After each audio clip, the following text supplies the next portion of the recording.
Guys আজকে আমি তোমাদেরকে দেখাবো যে আমি কেমনে পক পকায় আমি ভাত খাই। মাছের ডুম আর মরিচ দেশকে পক পকায় দেবো। এই যে মরিচ খাবো এখন। মাছটা খেয়ে নেই, মাছটা খেলাম, এবার আমি মরিচ খাবো। এটা হচ্ছে বোম্বাই মরিচ। সেই মজা, ঝাল।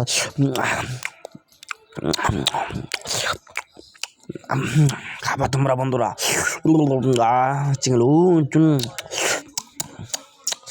আজকে আমি পেট ভরে খাবো। অনেকদিন পর মাছের ঠুমা পাইছি, আর মাছের ঠুমা আর মরিচ দিয়ে কি যে মজা লাগতেছে। আর আমি ভাত খাওয়ার সময় তো আমাকে 4-5টা মরিচ না হলে আমার হয়ই না, কারণ মরিচ না হলে আমি তরকারির মধ্যে মজাই পাই না। আই এম দ্য বটলটা ইজ এ পেট্রোস ইজ এ কান্ট্রি।